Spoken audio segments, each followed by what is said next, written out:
بسم اللہ الرحمن الرحیم۔ السلام علیکم ورحمۃ اللہ وبرکاتہ۔ پروگرام ہدایت الامہ کے ساتھ راجہ انصار حاضر خدمت ہے۔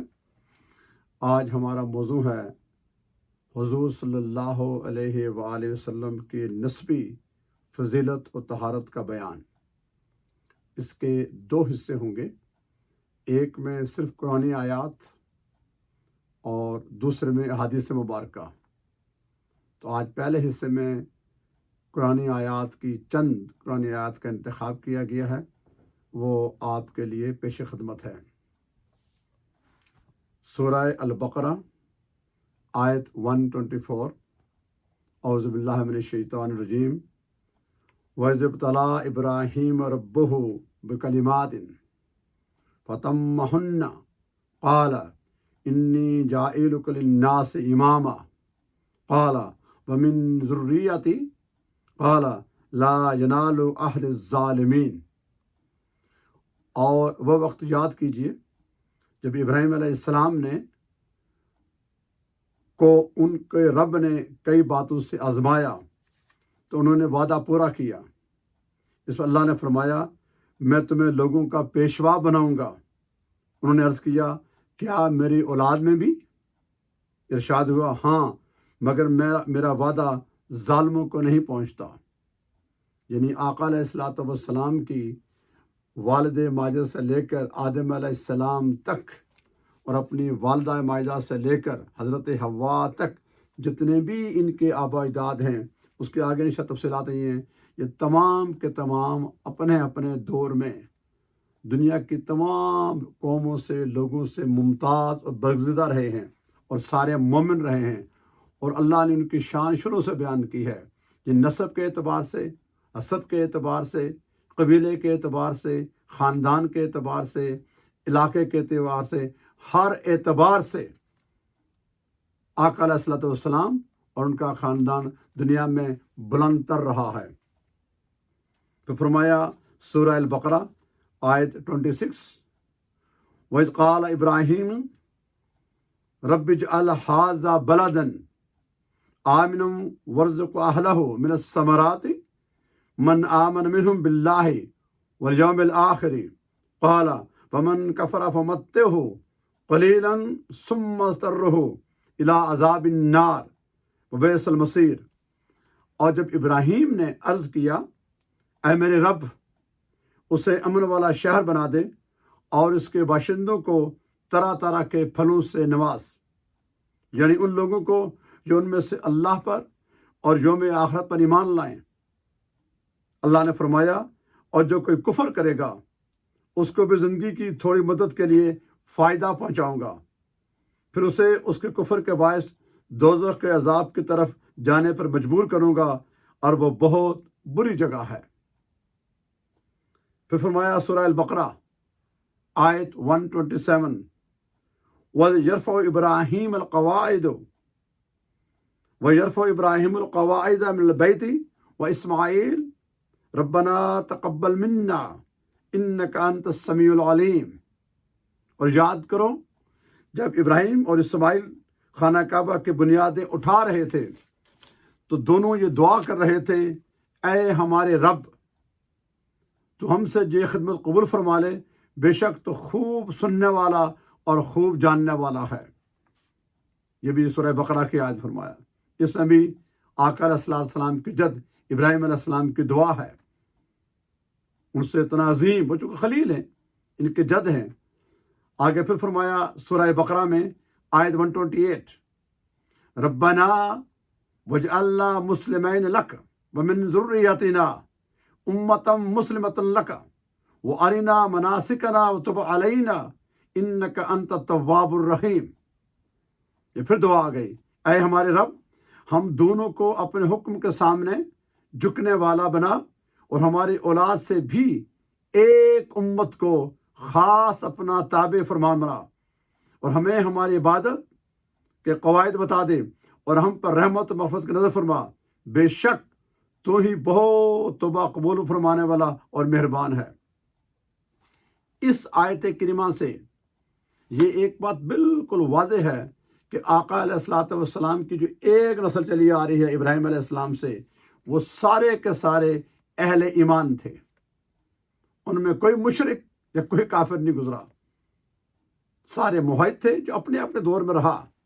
یعنی ان میں سے کسی نے، ان کے آبا اجداد میں سے کسی عورت کی طرف سے یا مرد کی طرف سے، یعنی ماں اور باپ دونوں کی طرف سے کبھی بھی کوئی بندہ بھی ناپاک نہیں گزرا، ناحق نہیں گزرا، مشرک گزرا، تمام کے تمام پاکیزہ اور مومن ہیں، آدم سے پوری نسل جس سے حضور چلے آ رہے ہیں۔ آگے پھر فرمایا سورہ البقرہ آیت 129، یہ پھر دعا آ گئی ہے، ربنا وبعث فیہم رسولا منہم یتلو علیہم آیاتک ویعلمہم الکتاب والحکمہ ویزکیہم انک انت العزیز الحکیم۔ اے ہمارے رب، ان میں انہی میں سے وہ آخر رسول مبعوث فرما جو ان پہ تیری آیات تلاوت فرمائیں اور انہیں کتاب اور حکمت کی تعلیم دے، انہیں خوب پاک صاف کر دے، بے شک تو ہی غالب حکمت والا ہے۔ یہ پھر وہ دعا ابراہیم علیہ السلام کی جو آقا علیہ السلام کے لیے انہوں نے کی تھی کہ جب خانہ کعبہ بنایا اس کے بعد۔ پھر آگے سورہ بقرہ آیت 130، وَمَنْ يَرْغَبْ عَنْ مِلَّةِ إِبْرَاهِيمَ إِلَّا مَنْ صَفِيَ نَفْسَهُ وَلَقَدِ اصْطَفَيْنَاهُ فِي الدُّنْيَا وَإِنَّهُ فِي الْآخِرَةِ لَمِنَ الصَّالِحِينَ۔ اور کون ہے جو ابراہیم کے دین سے روگردہ ہو سوائے اس کے جس کو خود تو نے مبتلا حماقت کر رکھا ہو، اور بے شک ہم نے انہیں ضرور دنیا میں بھی منتخب فرما لیا تھا، اور یقیناً وہ آخرت میں بھی بلند رتبہ مقربین میں ہوں گے۔ ابراہیم علیہ السلام، ان کی آل ابراہیم، ان میں سے ایک نسل، اور جس میں آخر میں آقا علیہ السلام تشریف لائے۔ یعنی اللہ کی شان ہے کہ باقی جو اسحاق علیہ السلام کی نسل ہے وہ ایک طرف ہیں سارے، اور اسحاق علیہ السلام کے بعد ایک نبی جو آئے ہیں آخری، میرے اور آپ کے آقا حضرت محمد مصطفیٰ صلی اللہ علیہ وسلم، اور ان کی پوری ایک نسل وہ اہل ایمان مومن رہی ہے۔ آگے فرمایا پھر سورہ توبہ میں آیت 128، لَقَدْ جَاءَكُمْ رَسُولٌ مِّنْ أَنفُسِكُمْ عَزِيزٌ عَلَيْهِ مَا عَنِتُّمْ حَرِيصٌ عَلَيْكُمْ بِالْمُؤْمِنِينَ رَءُوفٌ رَحِيمٌ۔ بے شک تمہارے پاس تم میں سے ایک باعظمت رسول تشریف لائے، تمہارا تکلیف اور مشقت میں پڑنا ان پر سخت ناگوار گزرتا ہے۔ اے لوگو، وہ تمہارے لیے بھلائی اور ہدایت کے بڑے طالب آرزو مند رہتے ہیں، اور مومنوں کے لیے نہایت شفیق اور بے حد رحم فرمانے والے ہیں۔ وہ جو میں نے پہلے پروگرام میں بھی آیت پڑھی تھی کہ حضور کے جو ہمارے بارے میں، ہمارے سے جو تعلق ہے، ہمارے سے حضور کا جو محبت ہے، جو لگاؤ ہے، کہ اپنی امتی کو کسی ایک کو تکلیف پہنچے، حضور کو سخت یہ بات مشکل ہوتی ہے، ان کے لیے حضور کو ناگوار گزرتی ہے، حضور کو دکھ پہنچتا ہے، افسوس ہوتا ہے کہ میرا امتی کو تکلیف نہ پہنچے۔ ہمارے ماں باپ، ہمارے عزیز و اقارب، کوئی اتنا شخص ہم سے محبت نہیں کرتا ہوگا جتنا اللہ اس کا رسول ہم سے محبت کرتے ہیں۔ اللہ تو خالق ہے، اللہ تو مالک ہے، وہ تو معبود ہے نا۔ حضور کا اپنی امت کے ساتھ جو ایک تعلق ہے، لگاؤ ہے، کہ جو ہم امیجن نہیں کر سکتے۔ آگے پھر فرمایا سورہ ابراہیم نے آیت نمبر 35، وَإِذْ قَالَ إِبْرَاهِيمُ رَبِّ اجْعَلْ هَٰذَا الْبَلَدَ آمِنًا وَاجْنُبْنِي بَنِيَّ أَن نَّعْبُدَ الْأَصْنَامَ۔ اور یاد کیجئے جب ابراہیم نے عرض کیا، اے میرے رب، اس شہر مکہ کو جائے امن بنا دے، اور مجھے اور میرے بچوں کو اس بات سے بچا لے کہ ہم بتوں کی پرستش کریں۔ اس آیت میں بھی ثابت ہوا کہ ابراہیم علیہ السلام کی پوری نسل میں سے کوئی بت پرست نہیں گزرا، ہو نہیں سکتا یہ۔ یعنی آقا علیہ السلام کی جو شان ہے وہ تو ہم تو بیان کر نہیں سکتے، کوئی مخلوق تو بیان نہیں کر سکتی ہے، لیکن وہ جو ہادی برحق ہیں، معظم اعظم ہیں، اور پوری کائنات کے، یعنی آج کے زمانے میں نہیں، آنے والے زمانے میں نہیں، جب سے کائنات اللہ نے بنائی ہے، اور اس سے پہلے بھی آقا علیہ السلام جو خلق کیا گیا تھا، جو اس کی شان کے لائق ہے، تو پوری کائنات میں، ساری اللہ کی مخلوق میں، ساری خدائی میں، آقا علیہ السلام ہر حوالے سے، ہر جہت سے، ہر طرف سے اول و آخرین میں بلند تر ہیں اور عظیم تر ہیں۔ آگے پھر فرمایا سورہ ابراہیم میں آیت نمبر 40، رب اجعلنی مقیم الصلاۃ ومن ذریتی ربنا وتقبل دعا. یہ پھر دعا آ گئی، اے میرے رب مجھے اور میری اولاد کو نماز قائم رکھنے والا بنا دے، اے ہمارے رب اور تو میری دعا قبول فرما. یہ جو ہم نمازیں پڑھتے ہیں، یہ دعا ابراہیم علیہ السلام نے مانگی ہے، اور قیامت تک یہ ہماری امت محمدیہ کے لیے نماز پڑھنے کے لیے ہو گئی. آگے دوسری آیت نمبر سورہ ابراہیم کی 41، ربنا اغفر لی ولوالدی وللمؤمنین یوم یقوم الحساب. اے ہمارے رب مجھے بخش دے اور میرے والدین کو بخش دے اور دیگر تمام مومنوں کو بھی جس دن حساب قائم ہوگا. یہ دعا جو روزانہ ہم پڑھتے ہیں. آگے پھر دوسرے اس کے بعد سورہ حج آیت نمبر 30، ذالک ومن یعظم حرمات اللہ فهو خیر اللہ عند ربی وحلت لکم الانعام الا ما یتلی علیکم فاجتنبوا الرجس من الاوثان واجتنبوا قول الزور. سورہ حج آیت نمبر 30.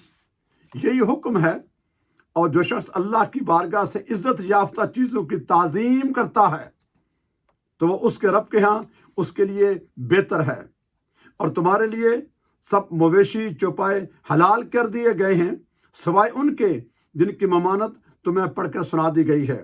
سو تم بتوں کی پلیدی سے بچا کرو اور جھوٹی بات سے پرہیز کیا کرو. اس کے بعد دوسری آیت ہے سورہ نور، جو حضرت عائشہ کی شان میں نازل ہوئی تھی. اس میں آقا علیہ السلام کی شان اور اہل بیت طہار کی شان اور حضرت عائشہ کی اور ازواج مطہرات کی بیان کی گئی ہے.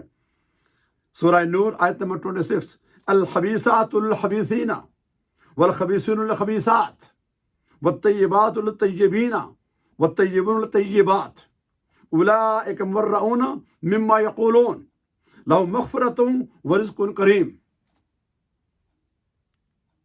ناپاک عورتیں ناپاک مردوں کے لیے مخصوص ہیں، اور پلید مرد پلید عورتوں کے لیے، اور پاک دامن مرد پاک دامن عورتوں کے لیے، اور پاک دامن عورتیں پاک دامن مردوں کے لیے ہوتی ہیں. تو تم رسول اللہ کی پاکیزگی طہارت کو دیکھ کر خود سوچ لیتے کہ اللہ نے ان کے لیے زوجہ بے کس قدر پاکیزہ اور عظیم عطا کی ہوگی. یہ پاکیزہ لوگ ان تہمت سے کلیتاً بری ہیں جو یہ بد زبان لوگ کہہ رہے ہیں. ان کے لیے تو بخشش اور عزت اور بزرگی والی عطا ہو چکی ہے. تم ان کی شان میں زبان دازی کر کے اپنا منہ کیوں کالا کرتے ہو اور آخر برباد کرتے ہو. یعنی حضرت عائشہ رضی اللہ تعالیٰ عنہ سیدہ طیبہ طاہرہ، ان کی شان میں جب یہ آیت نازل ہوئی، جب منافقین میں تہمت لگائی تو حضور تو خاموش رہے. اللہ نے سورہ نور کی آیت بھیجی، اس میں پوری یعنی کہ کامن سینس بھی ہے کہ جن کا خاندان اتنا عظیم ہے، جن کا شوہر یہ ہے، تو اس کی زوجہ کتنی عظیم ہوگی. کیونکہ جو ہماری ازواج مطہرات ہیں یہ پوری قوم کی مائیں ہیں، سارے مومنین کے مائیں ہیں، اور یہ تمام دنیا کی عورتوں سے ممتاز ہیں. آگے پھر فرمایا سورہ شعراء آیت نمبر 218-219، الذی یراک حین تقوم وتقلبک فی الساجدین، جو آپ کو رات کی تنہائی میں بھی دیکھتا ہے جب آپ نماز تہجد کے لیے قیام کرتے ہیں، اور سجدہ گزاروں میں بھی آپ کو اپنا دیکھتا رہتا ہے. حضور کی یہ شان ہے. پھر فرمایا سورہ البلد آیت نمبر 1-3، لا اقسم بہذا البلد وانت حل بہذا البلد ووالد وما ولد، میں شہر مکہ کی قسم کھاتا ہوں اے حبیب، اس لیے کہ آپ اس شہر میں تشریف فرما ہیں. اے حبیب، آپ کے والد آدم یا ابراہیم کی قسم اور ان کی قسم جن کی ولادت ہوئی. ابھی اگر ایک آیت کو بھی لیا جائے اس کے لیے کئی گھنٹے کئی دن لگ جائیں گے. اس سورہ بلد میں کہ محبوب میں آپ کے شہر کی قسم کھاتا ہوں، بھائی وہ اللہ تعالیٰ ہے، مالک ہے. یہ جو آیات چند اور بھی وہ ساری ہیں، میں نے چند کا انتخاب کیا. ان تمام آیات میں اللہ تبارک و تعالیٰ نے اپنے ایک دم واضح طور پر آقا علیہ السلام کے آبا و اجداد، آقا علیہ السلام کی جو دعائیں ابراہیم علیہ السلام نے کی، ان کی جد ابراہیم علیہ السلام کی، حضرت عائشہ کی، ان کی زوجہ اور اس پورے خاندان کی، اور پھر حضور کی، پھر حتیٰ کہ سورہ بلد میں کہ محبوب میں آپ کے شہر کی قسم کھاتا ہوں اس لیے کہ آپ اس میں مقیم ہیں.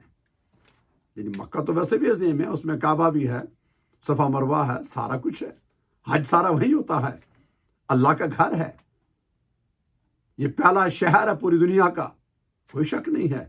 لیکن اللہ نے جو پوائنٹ آؤٹ کیا اس میں سے وہ یہ نہیں فرمایا کہ اس لیے کہ یہاں آپ لوگ حج کرنے آتے ہیں. حج کی ایک اپنی اہمیت ہے، ایک نماز کے بدلے میں 1,00,000 نمازوں کے ثواب اپنی جگہ ہے. یہ ساری چیزیں ہیں. حضور جہاں پیدا ہوئے، میں اللہ نے جو قسم کھائی ہے اس بات کے اوپر کہ حبیب میں نے اس لیے کہ آپ اس میں موقع میں فرمایا کہ آپ کے والد یا والد آدم یا ابراہیم، یہ پورے جو نظریہ آئے حضور کی وجہ سے قسم کھائی ہے کہ محبوب جو تمہارے آبا و اجداد ہیں ان میں والد ہے، دادا ہے، پوری نسل قیامت تک آدم علیہ السلام تک کی ہے کہ اس میں یہ ہے جن کی ولادت ہوئی ہے. اور سارے انبیاء اس انتظار میں تھے کہ ہم یہاں آئیں. آگے انشاءاللہ حدیث میں کوٹ کروں گا کہ کتنے انبیاء میں اسی لیے آئے کہ نبی آخر زمان تشریف لائیں گے. تو الغرض ان قرآن پاک کی آیات میں سے جو چیز نچوڑ ہمیں ملتا ہے ہلکا سا، ویسے کو بیان نہیں کر سکتا، لیکن ہمارے چھوٹے ذہنوں کے لیے ہمارے جو تعلیم آتی ہے وہ سامنے یہ آتی ہے کہ ہم یہ کوئی بھی دنیا کا، ہم تو الحمدللہ حضور کے ماننے والے ہیں، حضور کے امتی ہیں، حضور کے چاہنے والے ہیں. لیکن جو لوگ غیر بھی ہیں انہوں نے بھی اپنی تحقیق کے مطابق، اپنے اندازے کے مطابق جب بھی کہیں تحقیقات کی، جو کیا ہے نتیجہ یہ ہے کہ آقا صلی اللہ علیہ وسلم کی ذات اقدس ہر حوالے سے، ہر جہت سے اللہ کی ساری مخلوق میں شروع سے لے کر آج تک اور قیامت تک اور ہمیشہ تک کے لیے بلند تر، عظیم تر رہی ہے اور رہے گی. اللہ نے جو فرما دیا وَرَفَعْنَا لَكَ ذِكْرَكَ، ہم نے آپ کی خاطر آپ کا ذکر بلند کیا. فرمایا وَلَسَوْفَ يُؤْتِيكَ رَبُّكَ فَتَرْضَىٰ، ہم آپ کو اتنا عطا کرے کہ تو راضی ہو جائے گا. تو باقی تو بندہ انسان عقل مند کے لیے ایک اشارہ کافی ہوتا ہے. اگلے پروگرام میں انشاءاللہ ہم احادیث مبارکہ کو کوٹ کریں گے کہ ان حدیث حضور نے کیا فرمایا، کہ ان کی شان کیا ہے. اور ہم نے پہلے پروگرام میں کہا تھا کہ مخلوق میں کسی کی یہ طاقت نہیں، کسی کی یہ ہمت نہیں، کسی کے یہ اختیار میں نہیں، کسی کے بس میں نہیں، کوئی ساری کائنات کے مخلوق مل جائے آقا علیہ السلام کی شان کا ایک باب تو کیا اس کا بھی کروڑوں حصہ کوئی بیان نہیں کر سکتا. لہٰذا ان آیات کریمہ کا اور ان میٹنگوں کا اور ان لیکچر کا ایک مقصد ہے، اور وہ یہ ہے، پیغام اس کا یہ ہے کہ الحمدللہ اللہ نے ہمیں اشرف المخلوق انسان بنایا، پھر آقا علیہ السلام کا امتی بنایا. میرے اور آپ کے لیے، تمام بھائیوں بہنوں کے لیے، آپ کا تعلق کسی زبان سے ہو، کسی علاقے سے ہو، کسی مکتب فکر سے ہو، جو بھی ہیں سارے حضور کے امتی ہیں. انشاءاللہ سارے جنت میں جائیں گے. سب نے حضور کا کلمہ پڑھا ہے، عبادت سارے اللہ ہی کی کرتے ہیں، کعبہ سب کا ایک ہے، قرآن سب کا ایک ہے، فرض واجبات سننا سب کی ایک ہے. بس ایک چیز کا دھیان رکھنا ہے، تو وہ یہ 3 چیزوں کا. ان میں گفتگو شان تو کو بیان کر نہیں سکتا نا، لیکن کوئی بات ایسی کہنے سے کہ جس سے اشارتاً کنایتاً کہ دوسرا اس کا معنی نیگیٹو نہ لے. 3 چیزوں کے بارے میں جو گفتگو کرے نا تو 1,00,000 بار سوچ لیں. ایک اللہ کی ذات کے بارے میں، اللہ کی شان تو کو بیان نہیں کر سکتا، لیکن کوئی ایسا لفظ اللہ تبارک و تعالیٰ کی شان میں ادا نہ کیا جائے جس سے کسی معاملے کا اندیشہ ہو کہ اف بٹ آ جائے.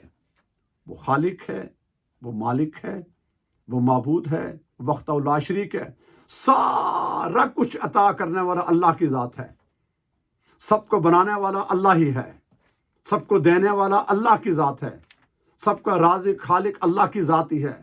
وہ نہ چاہے تو کوئی کچھ نہیں کر سکتا، جو چاہے تو ہو کر رہتا ہے. اس کے بارے میں گفتگو کرے آدمی، سوچ لے کہ کسی لمحے میرا کنیکشن اپنے مالک کے ساتھ کٹ نہ جائے، کہیں کوئی ایسی سانس میں نہ لوں کہ میرا مالک اس سے ناراض نہ ہو۔ اور بالخصوص جب ہم گفتگو کریں دوسروں کے سامنے تو کوئی ایسا لفظ نہ ادا کریں، ایسا اشارہ نہ کہیں کہ اگلے کو یہ سننے میں تھوڑی غلط فہمی ہو کہ میں اس کو یہ نہیں یہ کر رہا ہوں، یعنی نیگیٹو نہ ہو، وغیرہ ایمان ضائع ہونے کا امکان ہو جائے گا۔ اس کے بعد اللہ کی کتاب ہے جو قرآن پاک، اس کا ایک ایک لفظ وہ حق ہے، حرف آخر ہے، کلام الہی ہے، مخلوق نہیں ہے۔ اس کو پڑھنا تو آسان ہے، لیکن اس کو پڑھنے میں سمجھنا کہ واقعی جو میں بیان کر رہا ہوں اس کے معنی وہی ہے، کہیں میرے سے کوئی الفاظوں میں غلطی تو نہیں ہو رہی، میرا سننے والا کوئی اس کا معنی غلط تو نہیں لے گا۔ لہذا ایک بار نہیں 1000 بار سوچ کر اپنے مستند عالم دین سے، مفتی سے، اس کے بعد جب فیصلہ آخر کیا کہ ہاں اس کا یہی ہے۔ ایک لفظ کے کئی معنی ہیں، اس میں اشارے ہیں، اس میں احکام ہیں، اس میں بعض اوقات خطاب نبی سے ہے، مراد امت ہے، خطاب کہیں ہو رہا کیا ہے، کیونکہ قرآن پاک تحریر نہیں تقریری انداز ہے اس کا، اور یہ اللہ کا کلام ہے۔ لہٰذا اس کو ہر آدمی اس کو کھول کے پڑھے، جس طرح ہم کسی قاری کے ساتھ اپنے استاد سے بیٹھ کے پڑھتے ہیں نا، تجوید کے ساتھ، قرات کے ساتھ، ہر بات نہیں پڑھ سکتا، تو جب ہم پڑھ چکے ہیں تو پڑھنا آسان ہے اس کو، لیکن اس کا معنی صحیح سمجھنا، تفسیریں ہوتی ہیں، ترجمے ہوتے ہیں، کوئی ترجمہ کرتے ہوئے کوئی لفظ ایسا آگے پیچھے نہ ہو جائے، کہیں اللہ تعالیٰ کی شان میں ہماری بے ادبی نہ ہو جائے، کہیں قرآن پاک کی شان میں بیان ہو۔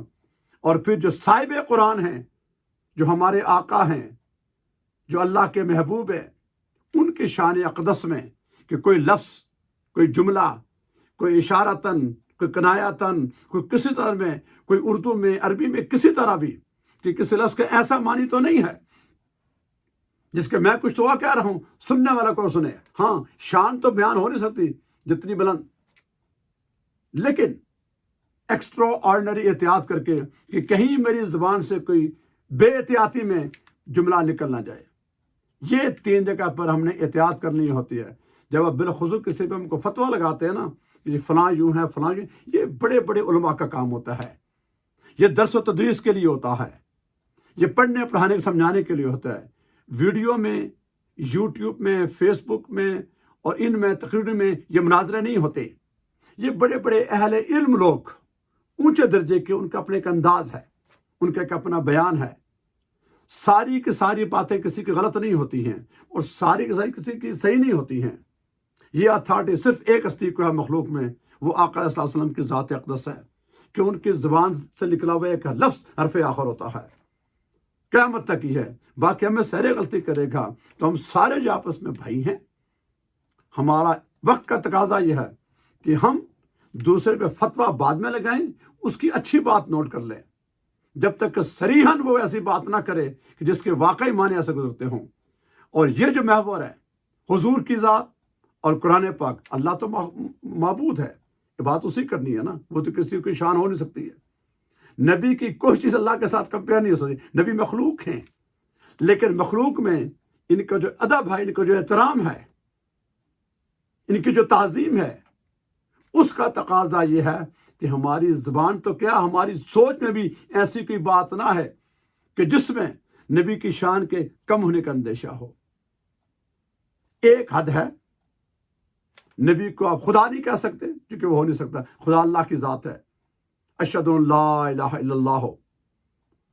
اس کے علاوہ نبی کی تعظیم کی حد نہیں ہے، یا تو ہم خاموش رہیں یا الفاظوں کو جو بڑی احتیاط سے کریں، اور اپنے دوسرے کسی بھائی کو، وہ سارے حضور کی امتی ہیں، ہمارے نام ڈیفرنٹ ہوں گے، ہمارے کلر ڈیفرنٹ ہیں، ہماری سوچ مختلف ہے، لیکن دیکھنا سارے کی صفت حضور نہیں کرنی ہے۔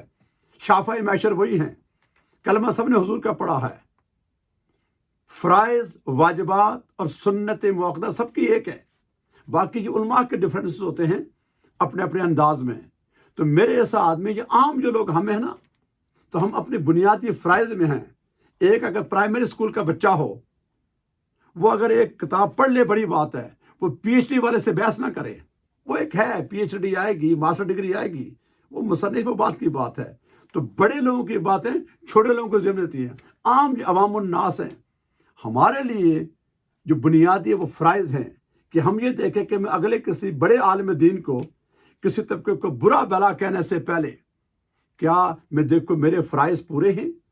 میں نے نماز جو اللہ کے لیے پڑھنی ہے اس کا حکم ہے، اس کا حق ہے، میں نے طریقے سے پوری جس طرح حضور نے سکھائی ہے میں نے ادا کی ہے. رزق جو میں کھا رہا ہوں، جو کھا رہی ہوں، میں نے وہ حلال کیا ہے، حلال رزق ہے میرے پاس. اور جو میں اپنی زبان سے نکال رہا ہوں میری کیپیسٹی کیا ہے. بلا تمثیل و بلا مثال ایک آدمی کے پاس $1,000,000 ہو یا 1 ارب روپیہ ہو، 1 ارب ریال ہوں، 1 ارب پاؤنڈ ہوں، اس کے مقابلے دوسرے کے پاس 1 لاکھ روپیہ ہو، 1 لاکھ ڈالر ہو، وہ اسے کیا میچ کرے گا. اسی طرح علمی دنیا بھی ہوتی ہے، ایمان کے بھی لیول ہوتے ہیں. وہ بڑے لوگوں کی بات سنو کہ آپس میں جو ہمارے یہاں لڑائی جھگڑا فساد مناظرے فتوے یہ ہم لوگوں کا کام نہیں ہے. اس نے امت کو بکھار دیا ہے، ہم بٹ گئے ہیں. یہ اہل علم ہوتے ہیں. اختلاف رائے بالکل ہوتا ہے، یہ بڑے لوگوں کا بڑے ہیں.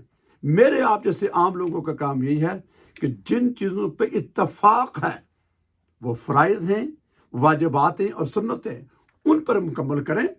باقی جو ڈفرینسز ہوتے ہیں وہ ہوتے ہیں ہمارے تشریحات کے اوپر، ترجمہ کے اوپر، مستحبات کے اوپر، مباح کے اوپر. یہ اہل علم ہوتے ہیں. جن لوگوں نے 500 1000 800 کتابیں لکھی ہیں ان سے ایک کام میں جا کے بحث کرنا شروع کریں اس کو گوارا نہیں کرتا. تو میرا اس کا مقصد ہے کہ ہم تھوڑے وقت میں اپنے آپ کو جو ہم سے پوچھا جائے گا، جس کو ہم کورس کہتے ہیں، کورس ہمارے ان 3 چیزوں کا ہے: فرض، واجب اور سنت. ان کو ادائیگی کرنے کے بعد جب ہم فارغ ہوں پھر مستحبات کی باری آتی ہے، ان کی آتی ہے. اور دوسرے کے بارے میں نظریہ پازیٹو رکھیں اور یہ ذہن میں بٹھا لیں کہ جس شخص نے بھی اقرار کیا ہے اشہد ان لا الہ الا اللہ وحدہ لا شریک لہ واشہد ان محمد عبدہ رسولہ، وہ مسلمان ہے. اللہ کو ایک مانتا ہے، حضور کو آخر نبی مانتا ہے، قرآن کو مانتا ہے، آخرت کو مانتا ہے، ملائکہ کو مانتا ہے، نماز و حج زکوٰۃ کو مانتا ہے. وہ دارہ اسلام کے اندر ہوتا ہے. اس کو ہم نکالیں نہیں، اس کو اندر لائیں. اپنا محاسبہ کریں، اپنے آپ کو دیکھیں کہ میری کیپیسٹی کیا ہے. تو پیار محبت بانٹیں. یہ سیاسی جماعت نہیں ہے کہ فلاں سے وہاں چلا گیا آگیا، وہ ایک الگ چیز ہے. یہ دین ہے اور اس کی جو بنیاد ہے ساری بیس جو ہے وہ نبی کی تعظیم ہے، نبی کا ادب ہے، نبی کی محبت ہے، نبی کی اتباع ہے. اس دل میں سب سے پہلے اللہ اس کے رسول کی محبت ہو، پھر اس کے بعد ہم اپنے عمل سے ثابت کریں کہ واقعی ہمیں اللہ اس کے رسول کی اطاعت بھی کر رہے ہیں اور اللہ اس کے رسول محبت بھی کر رہے ہیں. پھر جو حضور کے ساتھ کنیکٹڈ ہیں، حضور کی ازواج ہیں، حضور کی آل ہے، حضور کے اصحاب ہیں، حضور کے خلفاء ہیں، پھر اولیاء صالحین ہمارے والدین آتے ہیں، سب کا ادب احترام کیے جائے. وقولوا للناس حسنا، ہم زبان سے اچھی بات نکالیں. کیا پتہ اس زبان کا ہمارے سے حساب ہو جائے گا، ہوگا کہ حساب نہیں ہوگا. تو بلا وجہ کا ہم اپنے ایک دوسرے کو جو آئے دن ہوتے ہیں نا، اب فتنے کا زمانہ ہے، گھر گھر میں ہر بندے کے پاس ٹیلی فون میں سارا کچھ ہے. تو بجائے کوئی بری بات کسی کو کہے اس کو مل کے اچھی بات کہے. میرے آقا کی پوری زندگی جو ہے نا سوائے خیر کے، اچھائی کی، کامیابی کے اور کوئی تصور ہی نہیں ہے. جب ہمارا یہ دعویٰ ہے اپنے نبی پر ایمان لائے ہیں، اپنے نبی سے محبت کرتے ہیں، نبی کا ادب کرتے ہیں، آف کورس ہر مسلمان کا ایمان ہے، تو عملی طور پر ہماری زبان سے کوئی لفظ نہ نکلے، ہماری آنکھیں کوئی ایسا کام نہ کر سکیں، ہمارے ہاتھوں سے ایسے کوئی برائی نہ ہو، پاؤں چل کے نہ جائیں. اگر اتفاق ہو جائے تو اللہ معاف کرنے والا ہے. اس کی بارگاہ میں حاضر و معافی مانگے. انشاءاللہ اس کا دوسرا حصہ بعد میں پیش کیا جائے گا جس میں احادیث مبارکہ کا استفادہ لیا جائے گا. اللہ تعالیٰ میری اور آپ کا ذکر کرے. وما علینا الا البلاغ المبین. شکریہ.